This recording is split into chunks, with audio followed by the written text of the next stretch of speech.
Hello and welcome to SCI GUYS, the show where we talk about the crazy, weird, and wonderful stories from the science world. I'm Corey, and as always, I'm joined by my co-host, Ethan Ruparellia. Hello.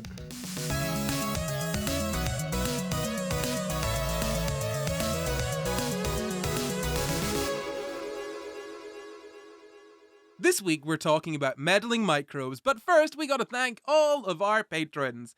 Thank you, our patrons. Thank you, patrons. Thank you, our patrons. Thank you, our patrons. Not your patrons. Not my patrons. Nah, they can be your patrons. Thank you, patrons. They Thank make you. this possible. My patrons. They give us money to do the things. You can go to the Patreon and get things. You know how it works. Why should I explain it anymore? I'll start the episode, or I'll start asking a question to everyone who is watching or listening at home. Now, if you are watching, go down to the YouTube comments. Of course, if you're on Spotify, all of this is known. But if you are anywhere else, here is what you must do: shrink yourself down to a minuscule size, very small, and then get inside the body of someone. Doesn't matter who.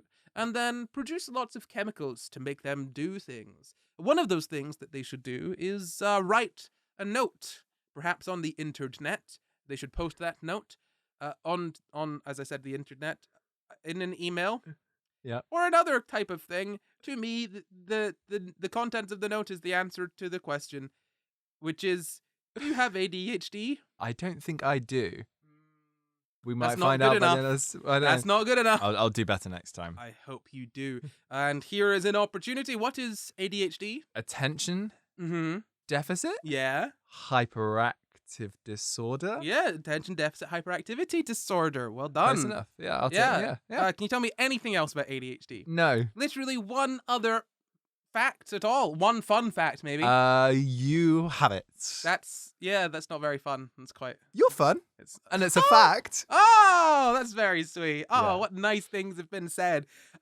I'll tell you more about ADHD as a little treat then. It is a disorder, I guess, a neurodevelopmental disorder, which makes you not good at doing stuff, really. Like podcasting? Or? No, it makes you great at podcasting. Oh, no, it does impact podcasting as well, actually. Basically, look, it involves executive function, an ability to pay attention to things, to regulate emotions, loads of different things. Do you know when it started? Or when we found out about it? Not when it started. In you, specifically? I guess, I think the tantrums were a good sign when you were 3 years old. Jesus. Well, yeah, under the age of 12 is when the symptoms have to present. This is sure. what I'm saying. Yeah, under the age of 12. We've known about it since the 1930s, is what I was looking for, thank you. This isn't an episode on me, you realize. Okay, fine. Other people have ADHD. No, I don't think that's true. I think it's just you. I think N equals 1 for this sample size. The gaslighting is It's just, the thing is, they just found you and they were like, we need to come up with a name for this. Oh, this is just like back in in the Doctor 1930s. Who with like the, what is it, the timeless child. The doctor came up with, or was the first to regenerate. Yeah. And they put that in everybody. I was the first to have ADHD. You're the first ADHD. And they looked at you just like, more people should have this. Yeah, and Yeah. that's why you shouldn't eat microchips. They'll give you ADHD. Microchips is another good name for like French fries, I think. Skinnier. No, like you got your like pub chips, and then you got your micro like skinny McDonald's. The macro chips are the ones you get from a chip shop. No, a macro chip is a baked potato. But it's got to be deep fried, right? I mean, no, because you'd have baked chips, can't you? You're right. Yeah, You're right. Yeah. Scratch everything I said. Jacket potato is the way forward. I actually hate jacket potatoes. Stop telling potatoes what to do. Sorry. Back to ADHD. We've already gone off on a tangent, and that wasn't a silly element of this podcast. No. It was an example of what the mind of someone with ADHD might do. Was it not? It was exactly that. Yeah. It wasn't. That was a lie. So ADHD. The symptoms begin, before the age of 12. Or they need to present before the age of 12 for a diagnosis. It's all the stuff we usually talk about. It's got to impact your life in some way, otherwise ain't a disorder. That's like what a disorder means. Present in more than one setting, so like work home or school home or prison home. I can't think of any other places. I love that you're trying to incorporate as much of the audience as possible with this. Listen, if there's anybody watching from prison, listening from prison, please do write in. I'd be actually fascinated to hear if there was anybody listening from prison. Well, Do they get podcasts, YouTube, in prison. I feel like if you're not allowed to have podcasts in prison, that truly is torture, unless that podcast is like, I don't know, like Joe Rogan or Diary of a CEO, in which case I think that's worse than capital I punishment. was gonna say that's like cruel and unusual, is it not? Well, it's certainly unusual. Yeah. Cruel and unusual. There we go. But no, at least 50% of prisoners have some type of neurodivergence. There's a lot of prisoners with ADHD, you know? So Yeah, yeah, fair enough. you know, Yeah, maybe there are some SCI Guys fans in the clink. But I'm trying to see if I can come up with an executive dysfunction and a Diary of a CEO type, but it's not clicking. It's not clicking. it's not. No. No, you could have kept it to yourself, but you just interrupt the flow I did. of Yeah. this already very, very well It's a put show together. about tangents. It's So the symptoms begin young, and it has to affect your life. All of those things, multiple settings. You view it usually about executive function, right, or executive dysfunction. Essentially, like you struggle to focus, or rather, you struggle to direct your focus. You struggle to regulate your focus, regulate your emotions. There's also, as I said, executive dysfunction, which could present as like being unable to do something that you want to do. You're stuck in bed. You can't move. You're sat somewhere. You can't move and like do something. You know you need to get a task done, but you are incapable of making yourself do that task. Yeah, you need to get your laptop from downstairs because you forgot it. Get your boyfriend to do it for you instead. That's exactly. Yeah, that's something that you would do. Yeah. So children with ADHD can have difficulty with social interactions, so I'm told. This is from the Stat Pearls online. Look, this is below. Go and find the quote down there, right? It's very easy to find. But yeah, children with ADHD can have difficulty with social interactions, can be easily frustrated, and can be impulsive. Adults with ADHD, yeah, same. Yeah. You don't just grow out of it, unfortunately.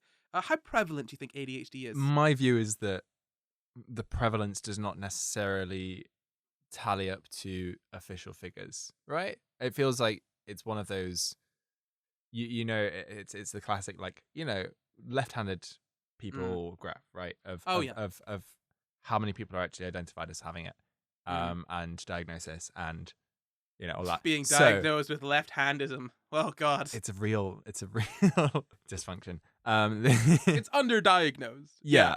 I think that's fair to say. Of the population that have been diagnosed, is it like 1% or 0.5% or something like that? Diagnosed, we think it's about 3 to 6% of the adult population. Okay, of ADHD. wow. Yeah, and there's different subtypes. So there's inattentive subtype, there's hyperactive/impulsive subtype, and then there's combined. So about 18% of people have inattentive, 8.3 have the hyperactive, and about 70% have the combined. And this is of the people that are being diagnosed. Of the people that have it, yeah, not of all. 70% of the population. Yeah. Well, here's the thing: only 3 to 6% of people have ADHD, but 70% of all people have no. 70% of people with ADHD have combined subtype. Now you may be thinking, "Hey, Corey, those numbers don't add up." They don't. Is I don't there know why. some overlap, There's or is probably there some overlap missing? or some other like subtypes in there? Look, right. You don't worry too much about it. Broad numbers, okay? It's out of my head. I'm not worried. Your head is very empty. I'm well no aware thoughts. of that. A fly could go in one ear and out the other.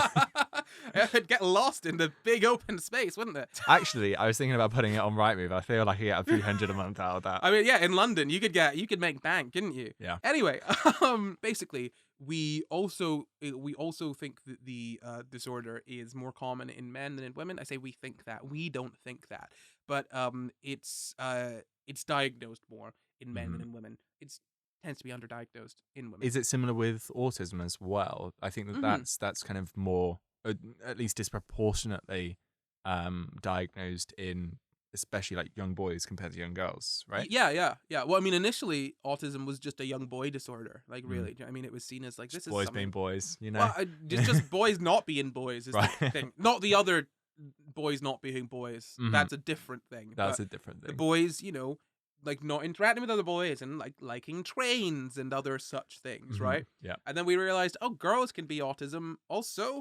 Yeah, wow. Who'd have thunk it? You go, girls. Yeah, right? Yeah. And we've kind of slowly started to diagnose women more, but yeah, no, it's still harder for women to get diagnosed. In fact, young girls are often misdiagnosed with anxiety when they're autistic. And I think part of that has to do with like the sort of presentation. Autism presents differently in girls than in boys usually.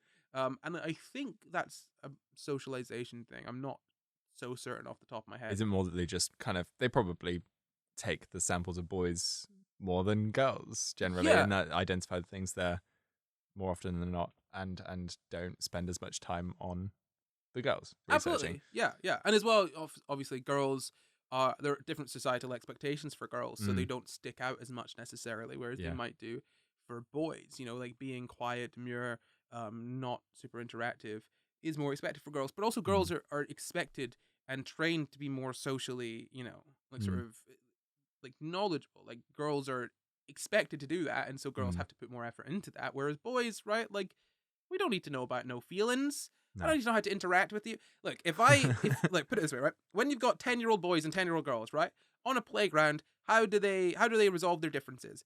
Little girls say horrible cutting things to each other. They're so it's terrifying. They scare me. Little boys, they just have a little scrap. They fight, Yeah, it's fine. Like I'll take you, mate. Mate, honestly, if I'm being perfectly honest with you, like this sort of like girl falling out versus boy falling out, oh, so lucky. So lucky to have had boy falling out because you just scrap. You want to just have an argument? You want to leave with a black eye instead? Black eyes heal. The wounds of the words do not. But like a scrap is over in a couple minutes. You're like, oh, it's all right. It's all good. Right? Yeah, I guess so. Yeah, but like if you say like horrible things, it lasts a lifetime. That's so true. Getting back to, I guess, the episode topic that was voted on by our patrons. Yeah. yeah. I guess we should. Do you want to take it from there? Sure. I think we're talking about the kind of disproportion. No. What's in my notes? Go on. Okay, so ADHD is seen or identified more in boys than it is in girls. And we think that may be to do with the biases in identifying the characteristics. Yeah. Yeah. I mean, we did already cover that. Yeah, I know. I was just recapping for people who zoned out for a few minutes like I did. Yeah, that makes sense. Yeah. Talk about the outcomes. So it's got social consequences, obviously. It makes you sexy, makes you have that huge badonkadonk. And luscious locks. Yeah. Oh, yeah. It's just, yeah. Oh, stop. All of those things I've just said are absolutely true. Sexy, badonkadonk, irresistible, as you said, luscious locks. What's the scientific term for badonkadonk? It is badonkadonk. It comes from the Latin badonkus. Got it, of course. Yeah. I thought that was a dinosaur. Badonkus rex, who's approaching. Tiny arms, massive arms. How does it scratch its ass? Who knows? Who knows? So ADHD, the outcomes of it, it can impact you like very holistically in almost every area of your life, right? Like when you think about even something like time blindness, right? Not being able to like adequately or accurately gauge time. Yeah. You're probably going to be late for things. That's going to have social consequences. You've got poor emotional regulation. You can't deal with social consequences very well. There are many, many outcomes, but a lot of it results in being or underemployed or, poor socialization or difficulty maintaining social relationships, difficulty achieving in school, losing jobs, as I said, not just being underemployed or unemployed, but like being fired.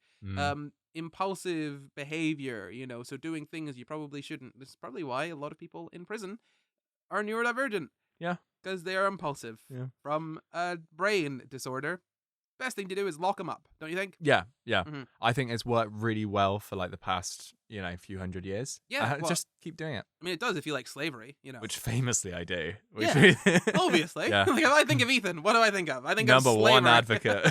Weirdly, you don't want to be the slave owner. You want to be the, right? Like you want to be on you the say other I end. want to be the slave. Yeah, you're pro-slave, right? I'm pro-slavery. From a first-person perspective. From a slavery perspective, you want to be one. This just seems like the ideal life to me. Just getting told what to do. Not worrying about the consequences. You have to pay taxes as a slave, huh? No, good point, actually. Yeah. Your property, but you don't pay property taxes. That's a win-win. No property, no taxes. No income, no taxes. Yeah. Are those all of the taxes? It's not. That's all the taxes I can think Shall of. we list glass off more, tax? Shall we list off more that's been taxes? abolished. The Cat plastic bag tax. There you go. Plastic bag tax. Yeah. No plastic bags. No tax. Green tax. Yeah. No greenery. Taxonomy. No taxonomy in prison or no. For slaves. You just get your no classification for you. You don't get a Latin name. This is very taxing, so I'll carry on. There's loads of consequences, as we have mentioned, and again, ending up in jail probably is one of them. It's only a matter of time for you, Corey. Anyway. Hey, look, they ain't caught me yet. All right, I keep on slipping away like a little. And I've been trying. Every single day. I walk up to that police station. I'm like, he's done it again, guys. He's done it again. Why are you not on his doorstep?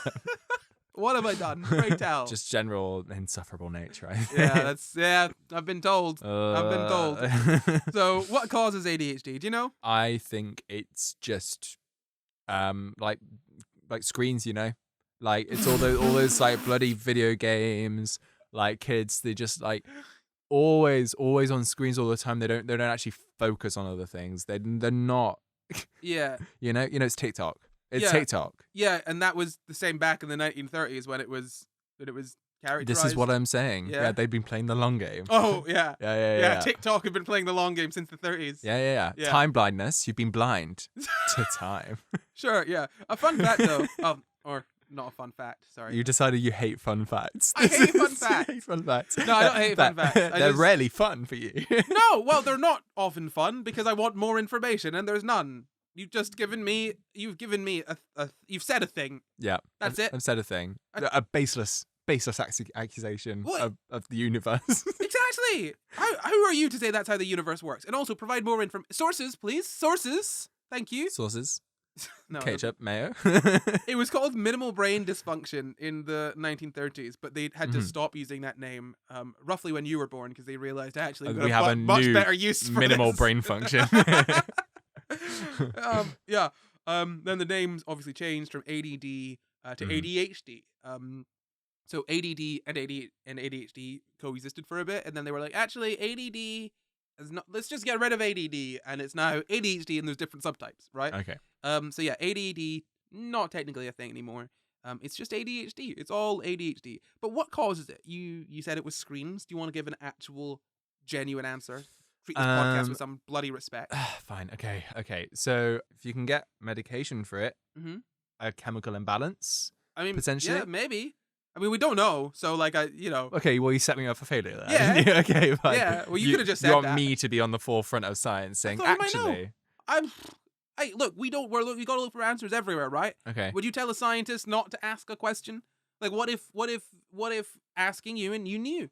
Huh? And what is the meaning of life, Corey? The meaning of life is that there is no meaning. Get over yourself. I love being silent in an audio medium. It's one for the YouTube watchers. Hey, let your imagination. I think the silence is also good for our audio listeners. You know, have them contemplate the meaning of life. Yeah. And the fact that there isn't one. Yeah, how do you feel now? No, so we don't know what causes ADHD. There are some ideas. It's very heritable. So if you've got a monozygotic twin, well, if you've got two of them, really, two twins from one zygote, monozygotic twins, there's more concordance than with dizygotic twins. Do you know what that means? Is it when the egg splits into two as opposed to two separate eggs? Yeah, basically. So there are kind of two kinds of twins, right? You've got twins who are from the same egg, as you said, so they're identical twins. They've got the same genetic makeup. Yes. And then you've got dizygotic twins who are like genetically as similar. Are those fraternal? Yeah, fraternal. Yeah. They're genetically as similar as just any siblings, really, because it's just two eggs that happen to, come about at once. They're like, oh, you're here? Oh, be double booked. Sorry, mate. Yeah. Yes. Yeah. All right. Well, I think there's enough space here for both of us. Okay. Let's and so that's when one eats the other one in the womb, and it's a whole Oh, we've done an episode on that. If you've got identical twins, there's more concordance with them than with fraternal twins, which suggests that it is sort of in some way genetic, right? Because if you've got the same genetic makeup, you've got a much better chance of both of you having it. Interesting. Different genetic makeup. And so, also siblings have twice the risk of having ADHD than the general population. Is another quote I've got there for you. That does not mean that if you have a sibling that you're twice as likely to have ADHD as anyone else, as anyone who doesn't have a sibling. Okay, Yeah. but that means that if your sibling has ADHD, you're twice as likely compared to the general population to have ADHD. Got it. Okay. Yeah. And then again, if the general prevalence of ADHD is like 3 to 6%, then that's doubling from like 3 to 6% to like 6 to 12%. Yeah. Right. So Okay. it's not necessarily a massive leap, but it's enough that you're like, oh, well, there's something going on here. Something going on.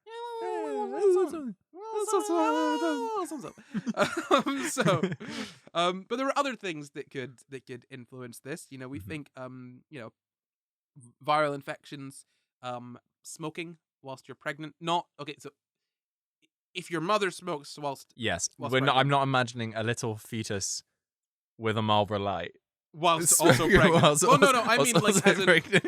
It's like if you are pregnant and you smoke, you're not going to get ADHD, but your kid might. Yeah. Okay. Yeah. Just in case makes anyone's sense. confused. Yes. Yeah. So nutritional deficiency, all of the things where you're like, hey, this ain't good for a growing young fetus. Turns out all of those things that you're told growing up, maybe don't do that. Yeah. Turns out maybe don't do that. Yeah. You don't drink while pregnant, don't smoke while pregnant, don't not eat while pregnant, or really don't not eat at all. Trampoline park. Yeah. Just generally recommend doing that when you're pregnant. Just generally recommend don't go to trampoline park. I get Tough Mudder is another one. Probably shouldn't do that. Probably MMA, do that. classic MMA. one. That's fine. Chess boxing.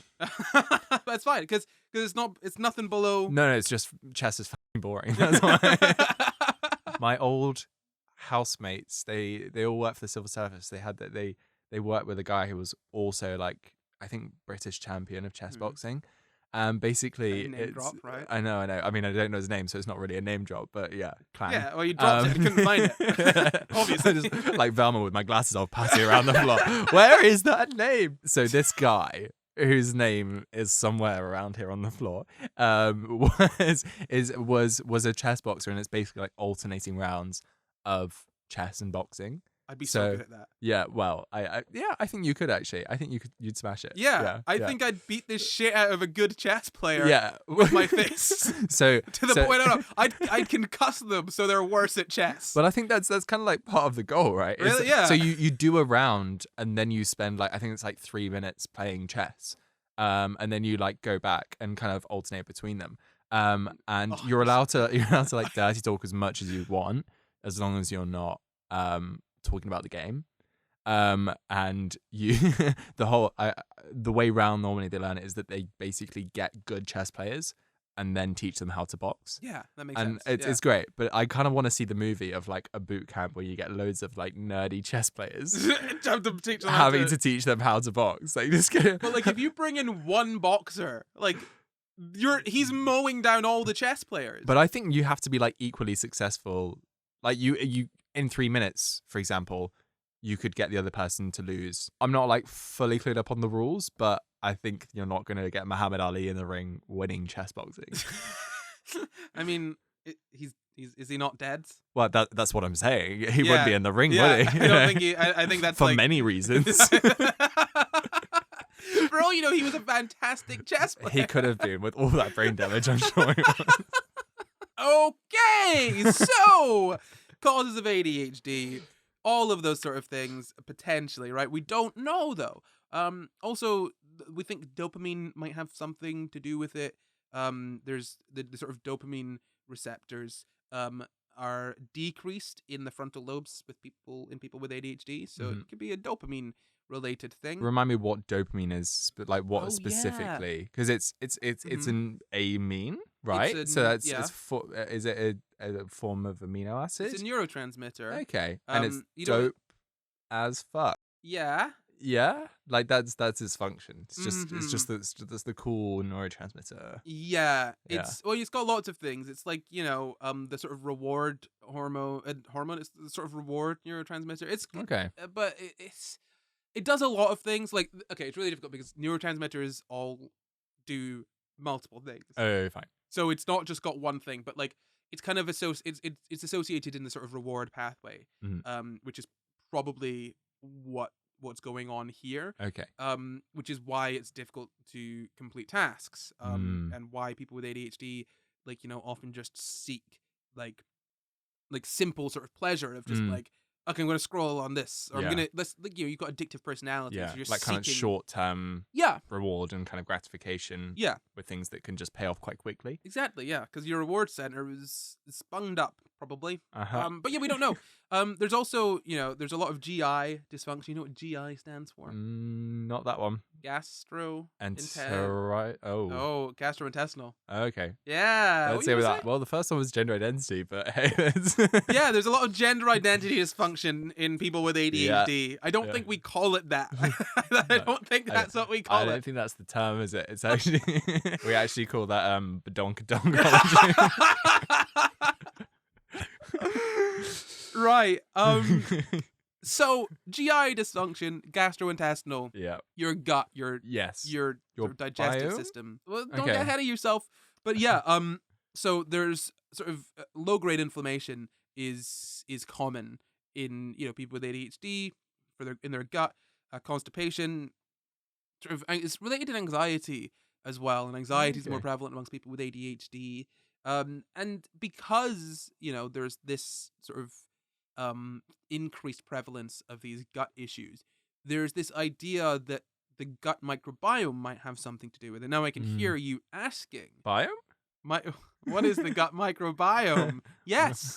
What is the gut microbiome now? Wow, you almost messed that one up. I just said it. Like I Just said about the got it. sentence, and then you Still you managed- still managed to not say the sentence. Wow. I You mean, gave me the most condescending look. I thought highly of you. Like I'm worried about my honestly, higher brain function in that moment. We're gonna need to do something about this guy. but yes, the question I can hear you ask is, What is the gut microbiome? well, I'll tell you what the gut microbiome is right after this message from us. It's an ad. Ding-a-ling-ling! Is that the ad bell? Oh, he's following us round. Don't you just love when people are following you? I really love when people follow us on Spotify and Apple Podcasts, and I love even more when people subscribe to us on YouTube. I love people who do all those things simultaneously. But look, what if I don't engage with SCI Guys on YouTube or Apple Podcasts and I just want to use Spotify? Well, firstly, you might in the future have an open mind. But secondly, it also helps the show get out to more people when we have more subscribers on all of those platforms, even if you only use one of them. So if you love SCI Guys and want to see our lives thrive, then you should follow us on all of those platforms because it's going to make the show even better and bigger for you. And us too, but you. And us. But you! And us. But let's get back to the show. So, Ethan, to answer the question that you asked before we went away briefly, what is the microbiome? The microchips were like French fries, so it's like a French biome, right? That's what I'm going with. So I'm imagining it's like a petit biome. It is a little place for all the little bio stuff to hang about and have a good time and just party it up. This is becoming more and more like a panel show. Like this is I don't know if I like it. I might. I don't know. think I do. Dear Lord. No. A biome is it's like an it's like ohm, your but gut. it likes, It's, yeah, both genders. exactly. It's the same and other Exactly, genders, yeah. not both genders. There's more than two. You tied yourself in a knot here, mate. I like when you come up with a joke and it has about 10 answers afterwards. It's like qualifier 1, qualifier 2, qualifier 3. The best jokes need several lines of explanation. So I Everyone found, knows that. yeah. That is literally why only Connect exists. So, bringing you back, a biome Yeah. is I guess it's in a similar way to like the Eden Project. I've got another one. I've got another one. Okay, for fuck's sake. It's a unit of resistance that's neither straight nor gay. There we go. Biome. But is it every week? Is it twice a week or is it is it- once every 2 weeks? Is it once every ohm or like twice every ohm or once every 2 ohms? Yeah, something like that. It's a specific place full of, I guess, like a mini ecosystem you out of of your different misery? biological stuff. It's not a place. I mean, It's a place in your mind. It's It's a place in your gut. it's not just in your gut. It's You're- a place in somewhere in the universe. Give me something here, yeah, okay. please. It is. You're correct in saying that the microbiome is a place somewhere in this universe. But Smashed it. Thank you. honestly, pretty much everything has a place somewhere in this universe, except Even for you. you. both came at that like we were going to the same thing from different angles. So the microbiome, actually, it's not a place, and it's not just in your gut. I think you've got an idea of what it is. I've got a gut feeling. Look, if there were not a desk, a laptop, and 2 microphones between us about right now, 14 cables to trip you up. I'd have slapped you, okay? And you deserved it. And I would have come up with some cutting remarks which would have lived with you until your dying days. So, microbiome, it is the collection of all microbes in your body. Can you name some microbes? Yeast? Yeah, well, that's a bit specific. I'm thinking more like flour, bacteria. Water, maybe some butter. No, you're so what you're thinking of is a recipe for bread. Yeah. Not again. Right. It is hard. It's hard, right? You okay, hear let's try it. microbiome, Let's try it again. You Okay. think bread happens to the best of us. Fine. Yeast. Yeah, you said this. A vagina. Okay, so you're thinking of a yeast infection. Yeah. Again, but a yeast infection? Yes, that is part of one's microbiome. So I'm gonna stop you from talking, and I'm gonna continue what I'm saying, because I feel like you're just taking this train off the rails. And I'm not liking it. So, bacteria, fungi, viruses, those are like microbes, but also included in the microbiome is the genetic products of all of these microbes. So a microbe is like an organism that is so teeny tiny you cannot see. Teeny, like a little French fry. Smaller than even the smallest of French fries. Like a really French fry. What? The Frenchest. Okay, so I feel like you're now thinking that the French sort of, I guess, prefix or adjective here is describing the size of the fry. Yeah.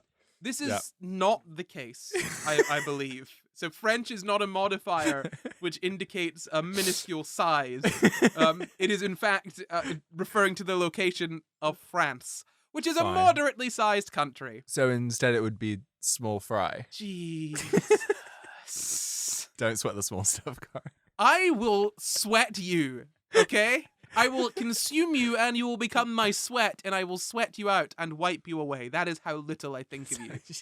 It's horrifying, right? Yeah, it really it's not nice. No. No, so the microbiome, right? It's all of the microbes. And what is a microbe? It's a tiny thing like yeast. It's or even not like yeast. Yeah, even not like yeast. It's a tiny form of life, of biology, or a virus also, which is like debatably life. Yeah, I think it is Schrodinger's life form. No, that's a cat, dumbass.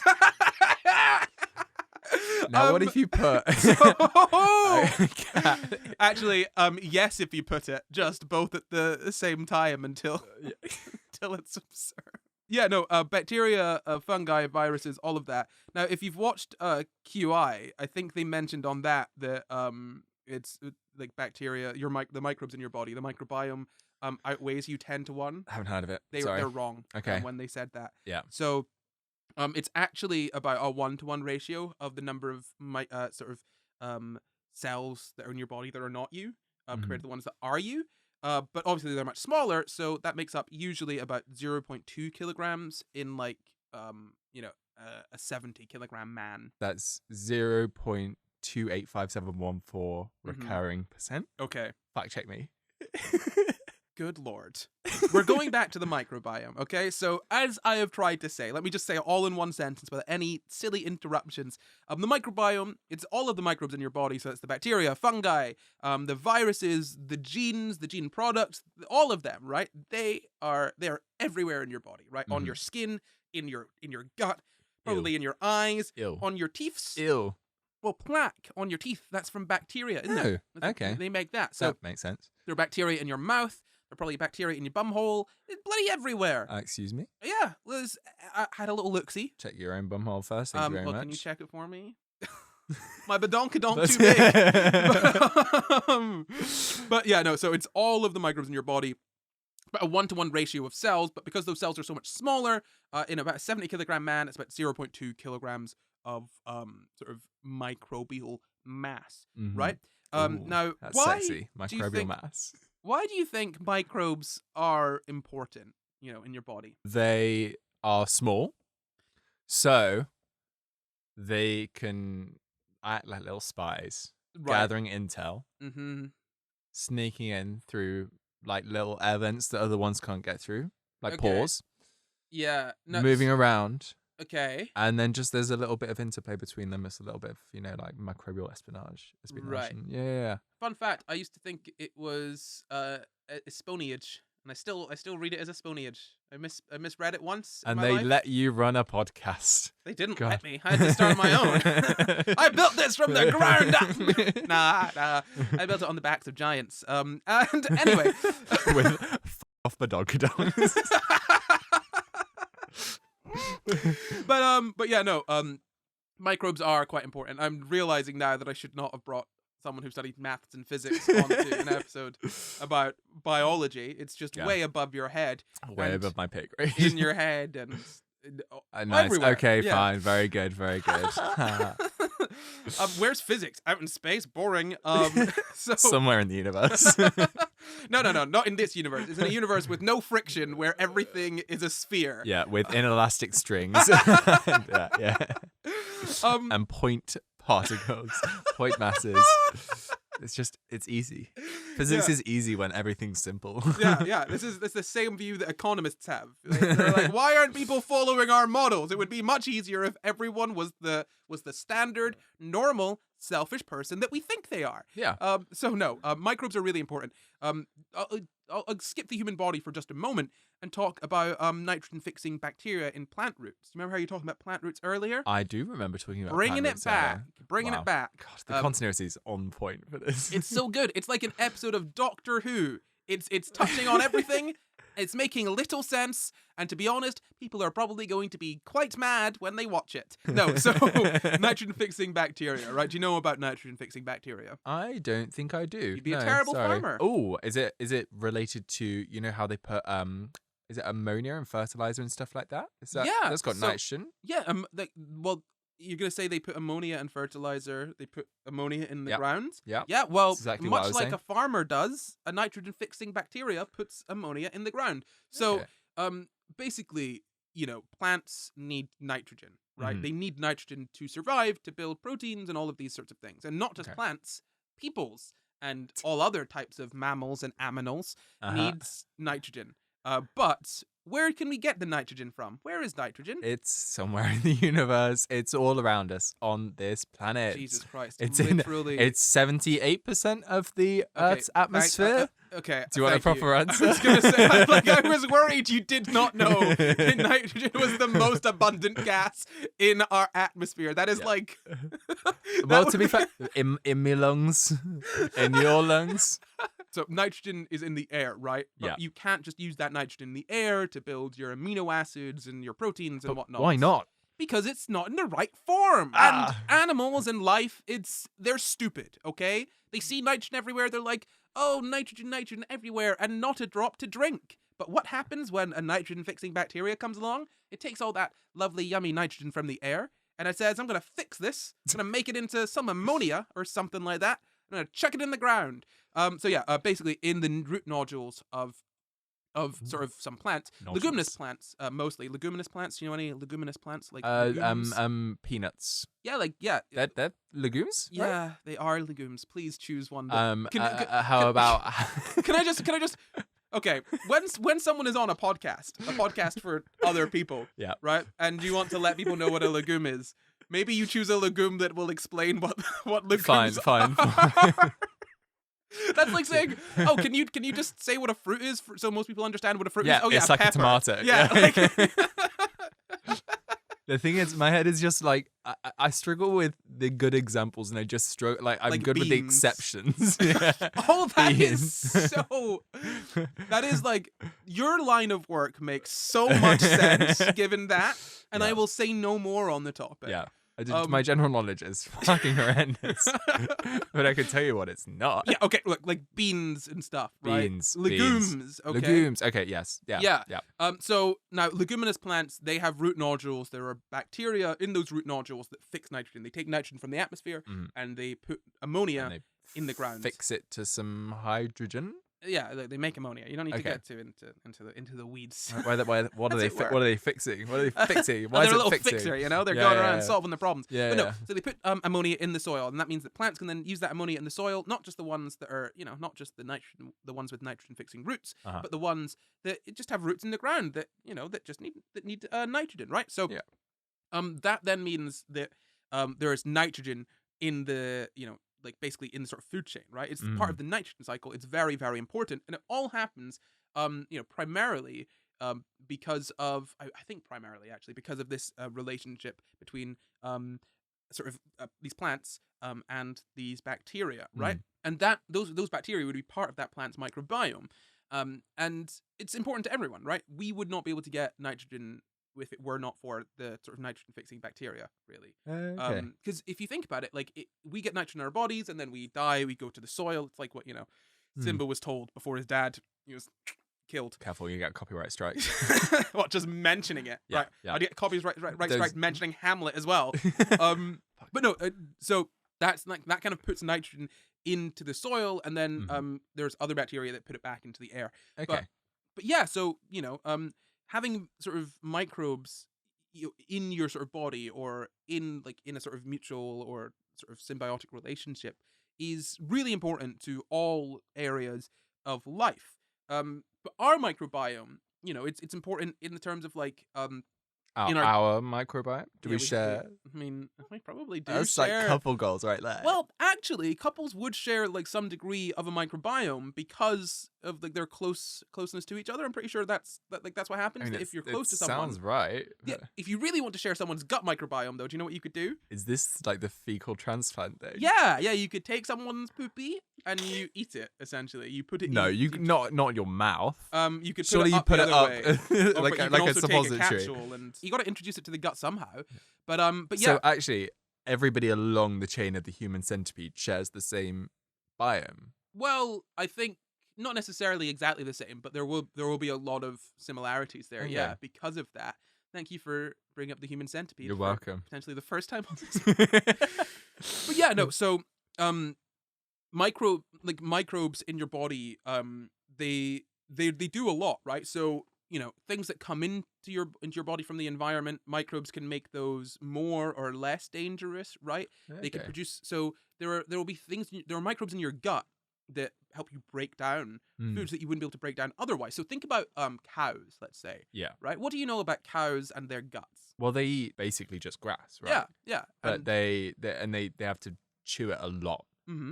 But I feel like their stomachs aren't very good at just naturally breaking up, or like we're not adapted very Yeah. well to breaking up grass. Mhm. So I guess, and haven't they got like 4 stomachs or something? Yeah, mad? so they've got like a sort of 4-chambered sort of stomach, and they've got different bacteria in there that help them break it down, right?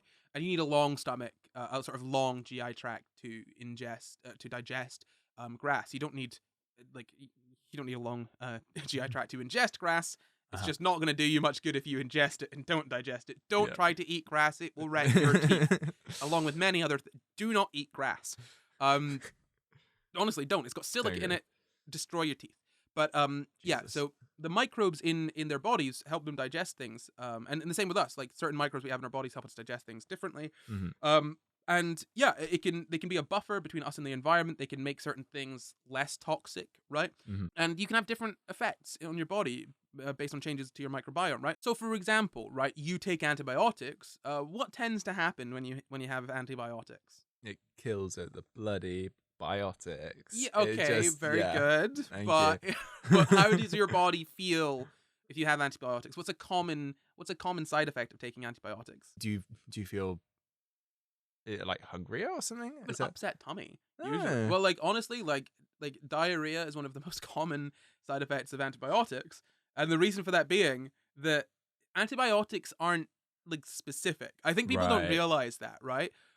When you're taking an antibiotic, like okay, so they're specific insofar as there are certain antibiotics that work on certain sort of bacteria, right? And antibiotics can only hit bacteria. They can't deal with a fungus or a virus. They're for bacteria.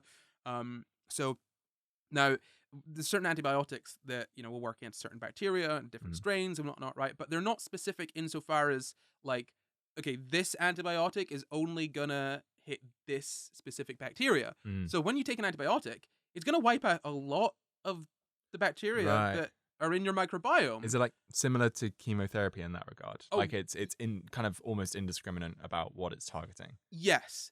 Chemotherapy is like way worse though. Yeah, like yeah. if okay, Yeah. if antibiotics are like a shotgun that only hits Yeah. like bacteria, chemotherapy is like a fucking bomb. Okay, right? That's like it's like nuking it. But yeah. So you can understand that the microbes in your body are really important for a lot of different things, right? And yeah, so changes to this can obviously have different changes to health, like your sort of health, which is why we have these sort of fecal transplants as well, because like, you know, for things like, I think it's to do with sort of maybe IBS or some sort of digestive issues and whatnot, it can help you with that. I think it's also bacteria that are relevant in helping you break down sort of dairy products as well. Don't quote me on that, but I think, you know, off the top of my head. But yeah. So disruption to your microbiome can result in like diabetes, obesity, or like sort of alter your likelihood, increase your chances, right, of developing these conditions. You know, diabetes, obesity, neurological diseases, allergies, even, and like IBD, inflammatory bowel disease. So like your microbiome is super, super important, and it is the collection of all of the microbes in and on your body. So it's not just in your gut, because I think when people talk about your microbiome, it's always just about your gut. Nobody ever talks about anything else besides the gut. Yeah, just keep on harping on about it all the time. I know they gotta stop, but I just can't stomach it. Oh God. Stop it. Okay. I'll bowel out. You've got these written down. You've been on relatedwords.com. I can see what's happening here. No, come on. You know for a fact that my brain does very little well, but one of the things it does is puns. It's shit puns. It loves them. It loves a bad pun. Yeah. No, so look, you're so right. People do have this misconception that the microbiome is just the gut. In fact, you had that misconception not 40 minutes ago. Not 40 seconds ago. You only just realized what a fool you were.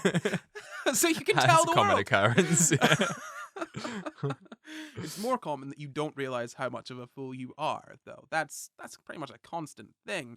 But the gut microbiome is not the entirety of the microbiome. It's the one that we talk about most, though, probably because it's, you know, the gut is such an important part of your body. Like it gets you the energy and, you know, the sort of nutrients that you need.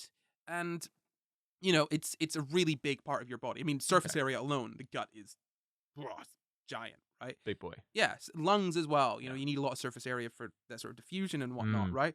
But the gut is also really, you know, sort of more studied than anything else as well because of the gut-brain axis, right? So do you know what the gut-brain axis might be? Is there a pathway or something between the gut and the brain or something like that? Well, yeah, there's multiple pathways. So it's I'm going to quote this here. The gut-brain axis is a bidirectional communication network that links the enteric and central nervous system. So essentially, right, your central nervous system, do you know what that is? Spine. Not just that. And your brain and your nerves. Good. Well, that's your spine. Yeah. Or the central nervous system, spine and brain. Yeah? Yeah. And then the rest of the nervous system is your nerves. We're getting there. Piecemeal. I love that you said spine and not brain, and that is very indicative of what you've got going on. Yeah. But yeah, so the gut-brain axis links your central nervous system, your brain, and your spinal cord to your gut, and a lot of other things, right? So you can imagine, right? Your brain tells your gut how to feel, but does your gut also not tell your brain how to feel? Well, you did say it was bidirectional. Yeah, and that doesn't mean that it likes the same and other directions. I'm a north, south, west kind of guy. Miss me with that east. Oh, that sounds racist now. Now that I hear it, that sounds racist. Just say miss me with that north. I don't think the polar bears are going to get too pissed off about that one. Is that the direction the polar bears are? I always get confused. Yeah, no, because they're in the Arctic, because that's Arctos with bears, and Antarctic is without bears. Away from the bears. Yeah, and the penguins are in the Antarctic because they never met the polar bears who live in the Arctic. Yeah. Look, don't... Okay, I was going to say don't look into etymology, but like if you want to have a life, don't look into etymology, because as soon as you start looking into etymology, you will realize that this world is built upon very silly names for many, many things. Like I found out recently, and this may be wrong, and I don't think it is, but you know the word mini, like the prefix mini? Yeah. Do you know where that comes from? It's like French? Well, it's from Latin. Small? No, it does not even mean small. I think it comes from the Latin minerare, which I think is to do with like sort of, oh gosh, it was notes or something, right? It never meant small. It meant like something painted red or something. Let me just quickly check that. Actually, if I search that, it just comes up with mini rare. So I'm not going to look that up, but look up miniature and the etymology of that, because mini as a prefix it probably did not come from something meaning small initially. Yeah. Much like French did not come from... Hey, I'm calling it today, okay? French, small. You can't argue against it. You've seen the progression. This is how it works. I have argued against it. And you know what? Look, a linguist would say anyone using language in a way that people understand is correct. Exactly. And I would agree with that. Except for in this case. That it's I think so you have a personal vendetta. That's all it is. Otherwise, you'd be like, language is fluid, guys. If people are using it, it can't be wrong. Literally does mean figuratively now, guys. Oh, good lord. I heard literally does mean figuratively now. And I was like, it does. Who is it doing literally. it? We were talking about something, and I don't remember what it was, but I'll go back to talking about... we were talking about the pathway between the brain and the gut. That's what I was going to go back the to. bidirectional. Yeah, thank you. See, it goes both ways, you see. So we've gone back to where we came from. Does it go... Does it go one every two ways? Or twice every one way. I have sex with every gender twice. Anyway, so no, the gut-brain axis, it's so as I said, your brain can communicate with your gut, and there's an idea that it's sort of bidirectional. So in the sense that your brain kind of tells your gut what to do and how to feel and stuff, but if you're hungry, your gut is sending those signals to your brain, right, and then affecting your emotions and all of these things. And there are products that can come from your gut which can apparently sort of affect your mood, your emotions, other parts of your body, right? And because of the microbiome in your gut, it's like there's a lot going on there, right? There's a lot of diversity in one's gut. I think it's probably one of the most diverse, sort of... Go for it. Those EDI trainings are really kind of coming in handy. They've done a good job. Oh my god. Why don't they I think they should have the guts to change the acronym to DIE. Do it. Do it. I think so. Like, or just EIT as well. So you have an E to celebrate, which actually reinforces disparagement, insulting, and exclusion. That's what I want to die. Yeah, that's what you say to marginalized groups, of course. Do, exactly. That's what marginalized groups say to you. But no, so the gut-brain axis, it kind of it's also, it involves the endocrine system, which is hormones. Okay. Right. Can you stop being so vulgar and just answer my question? I don't think that word should be used to describe sex workers. And second, nobody needs to hear about that. So can you just answer the question? The endocrine system is in relation to what? Specific secretions of chemicals which affect bodily functions. Good lord, can you just be specific? Hormones is what you're talking about, obviously. So difficult today. Can you just insert the SFX of just a really horny mode? SEX, like in the No, Lion. I know. You know the in the Lion King, the SFX team. There was this sort of running, I guess, theory that in the Lion King you could see the dust spell out the letters SEX. But it wasn't saying SEX, it was SFX. And it was a whole thing. Look it up. If you're a millennial, you'll get it. If you're Gen Z, just Google Lion King sex and you'll find it. Gonna carry on with this. So the endocrine system, loads of other parts, right? It can kind of even get into the immune system too. And so essentially, right, the gut and the brain are quite closely linked. And so the Pretty brain, tight knit. Mhm. Yeah, they're close. Yeah, okay. Yeah. Yeah, thank you for adding that. That's very helpful. I just like the idea of them just being like, two homies. Just chilling. Bruvs, like bros, yeah. Tip bros. So the brain influences sort of intestinal activities, right? So if you think about it, right, when you are scared or if you're, exercising, if you're in fight or flight or any of these sorts of things, right? Your gut kind of tenses up. It stops digesting, really, because like if you're running away from lion, you don't need to worry about digesting that food that you ate because you need to worry about getting away from lion before. Yeah. As all early humans.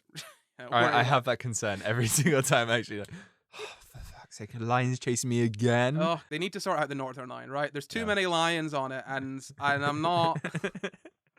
I don't know why I said Mars bar. I could have gone for lion bar. It was right. Could have gone for a lion bar. Okay, so the gut and brain are linked is the main takeaway from this.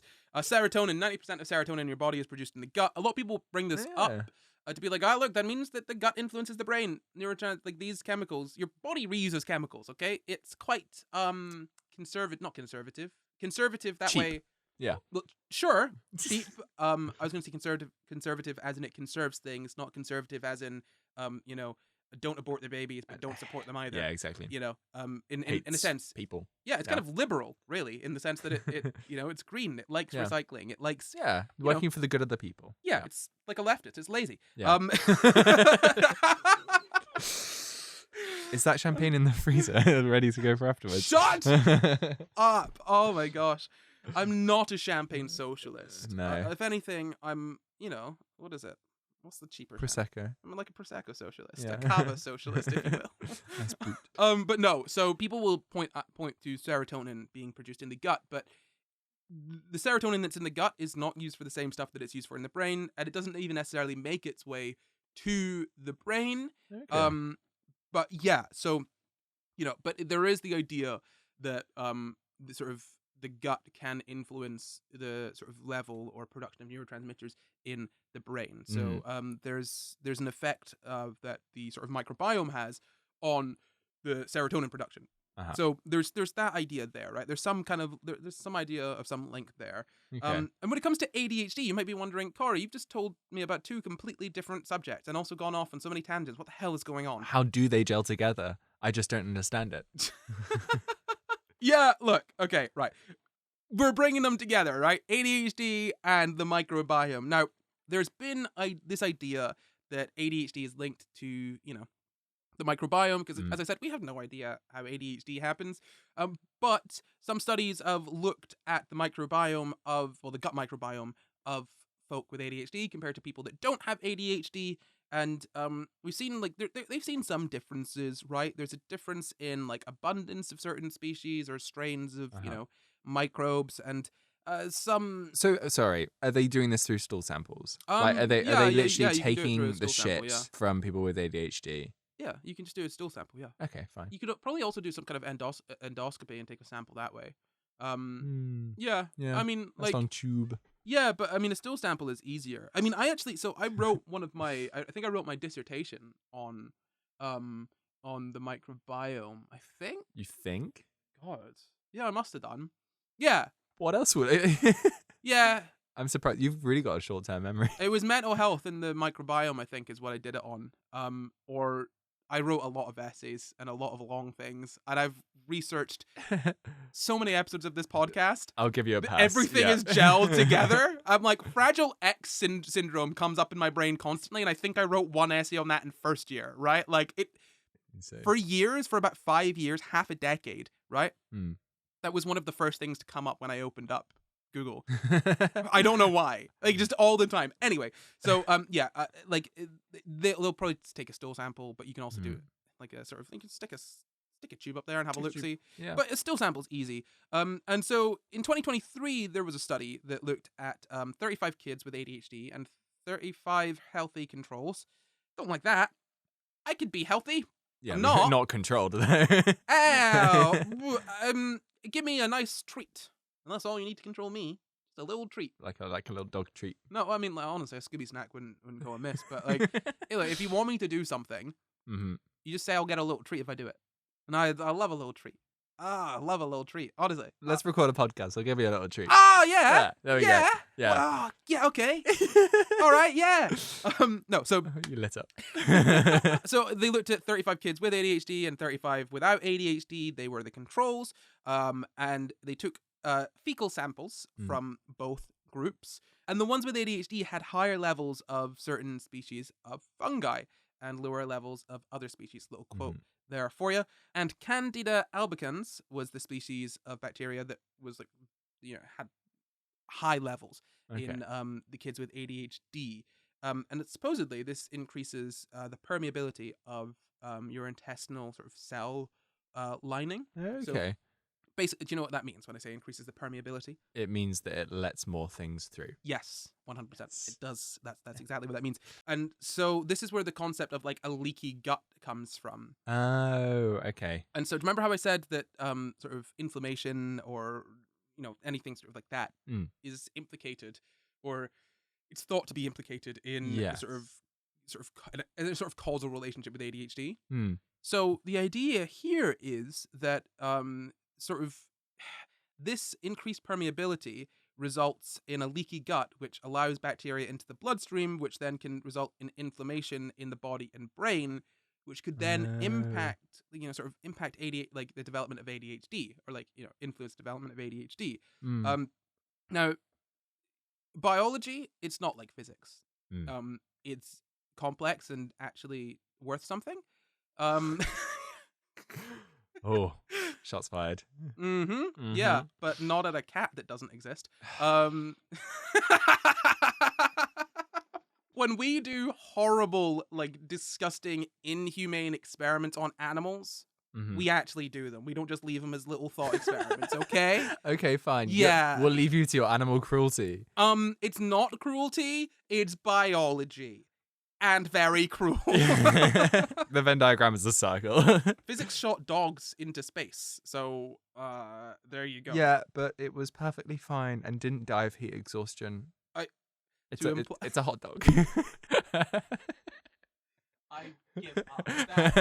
I give up. That was genuinely horrible. That's why they call a hot dog a banger. I'm on a roll. That's good. Thank you. I do not like that joke, but you're just rushing through them. But so the idea is that a leaky gut leaks bacteria into the bloodstream, and that then can influence ADHD. So the idea is that sort of dysbiosis, that would mean, your body kind of being out of whack, your microbiome being out of whack, a dysbiosis of sort of fungal microbes can result in sort of the conditions to influence the sort of development of ADHD. And I mean, there was a study that came out last year. There's not a huge amount on this topic. Again, this was voted in by our patrons. Go to our Patreon if you want to vote in or submit topics for a vote. But yeah, I mean, broadly, there's just the idea that ADHD could be caused by the gut microbiome. That's really interesting, because I think when you said that was a link to begin with, in my head, I thought the link was that, if there was a mutation or whatever, if the influence and caused ADHD, then that was having a knock-on effect on the microbiome, rather than the other way around, that the microbiome is potentially leading to ADHD manifesting itself that way around, which is really interesting. Yeah, no, but again, and I want to be clear, we have to do this every single time to discuss something like this. I am not saying this is fact. I have no idea of the validity of this study. I would not really be able to assess that. I mean, I've seen a lot of people criticize the idea of mental health being influenced strongly by the gut-brain axis. There's a lot of sort of misrepresentations. That's why I have to bring up the serotonin thing, that, what serotonin is used for in the gut is not the same as in the brain, and the levels of serotonin in the gut don't necessarily, influence the levels in the brain all that much. It's not like, the serotonin produced in the gut the serotonin is exclusively produced in the gut. So yeah, like, take this with a grain of salt, keep an ear to the ground. This could be something we're looking into, but again, I think it's important to to not try and find one cause of something, or to not expect there to be one cause of something. You know, like being gay or queer or whatever, right? Like, you know, we're both on the spectrum, on the scale. Yeah. Kinsey scale. The old Kinsey scale. The old Kinsey scale. Yeah. Where we are, nobody knows, but not even us. I'm dead center, man. I'm like slap bang in the middle of that boyo. You are the axis. You're the pivot point. Everyone else just builds around you. Yeah, everyone is based upon me. I'll tell you that much. But yeah, no, I'm the dead center of all races. All two races. All two races. Yeah, no.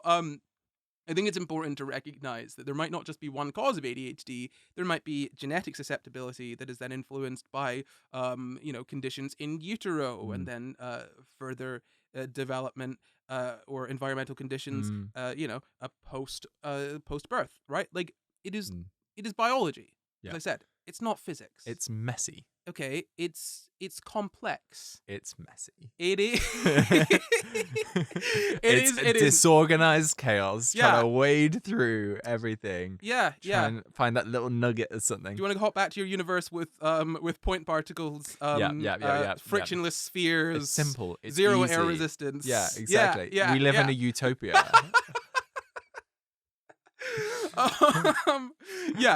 But it's biology, right? So it's messy. It is difficult to pin anything down. Yeah. As soon as you find an explanation for one thing, you're probably gonna find some exception to the rule that you've made. It's like whack-a-mole. Like every single time, boom. Oh shit! Another problem. Boom, boom, boom, boom. Yeah, it's just You're like, okay, cool. I know what a mammal is. It is something that gives birth to live. Oh god damn it, platypus! Kid, now what are you playing at? Those bloody monotremes, right? So it is complex and it's messy, and it could be that the ADHD as a sort of disorder isn't even necessarily one thing, right? Again, it could be that there's two different things that present really similarly. Again, I'm not saying that is fact as well, but what I'm saying is be open-minded, right? Like I think there is this idea in science that we have this like sort of universally true knowledge. Like we have like cold hard facts. Yeah. But the fact is there are no solid facts really. Every fact is subject to change. Yeah. Obviously, there are some that would need an almost insurmountable degree of evidence in order to be proven wrong. Exactly. But when it comes to things like biology, often there are things where we prove ourselves wrong. We're like, oh wow, right, we need to be open to sort of changing and believing something different. Only do that with evidence, of course. But yeah, my point is, don't be sort of rigid in your thinking here. Yeah. But also don't accept any old nonsense that comes your way just because it sounds interesting. There's my one of my favorite quotes is, there is a big difference between having an open mind and a hole in the back of your head. That's a good one. That's a good one. Yeah. I like it. Yeah. No, absolutely. And I think that's a pretty good place to bring this to the end. There's just one more thing to do. It's a quickfire quiz. Dun dun dun. Édition français. Sorry, what? That was quite a small. I couldn't quite pick out what you were. So, the rules for the quickfire quiz are the same as always. I'll ask one question. That's one question between you and the audience. The first person to answer the question after finish asking wins. What do they win, Ethan? They win a packet of French fries. You know the crisps. What size? Large, medium, or French? Dealer's choice. So, my question for you is, what does ADHD stand for? Attention Deficit Hyperactive Disorder, or thereabouts. No. Yeah. Hyperactivity disorder. Yeah. Shall I give you another little question as well? How do you want another little question? Hit me. Name a microbe. Yeast. Good enough for me. Well done. I really rose to the occasion. Right, like you're getting drunk on Bauer here. I'm not going any further. That is all from us. No, it's not, because we got to thank all of our new patrons. Silly old me. If you want to be thanked in next month's episode, all you got to do is sign up to our Patreon, and that's it. That's it. Just sign up. I mean, not as a free patron, you got to give us money. Yeah. Sorry. We don't just read out any old names. Come on. There's a paywall behind having your name read out. What a glorious honor to have your name read out by me and this guy over here. This guy. I want to say thank you to our first new patron of this month, you. Thank you. You. Thank you, Holly Brown. Thanks, Robin. Thanks, Moll. Thank you, Break the System. Thank you, Emily Tierney. Thanks, Auntie Chris.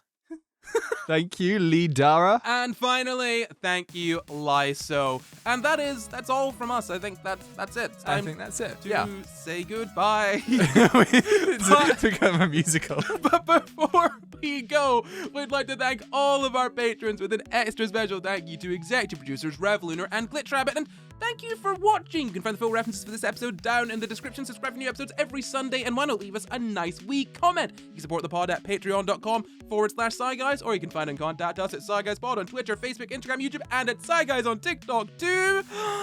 Or you can send us an email at SciGuysPod@gmail.com. That's SciGuysPod@gmail.com. SciGuysPod@gmail.com. You can follow me at NotCari everywhere. You can follow me at Ethan Ruparelia. Goodbye. Bye.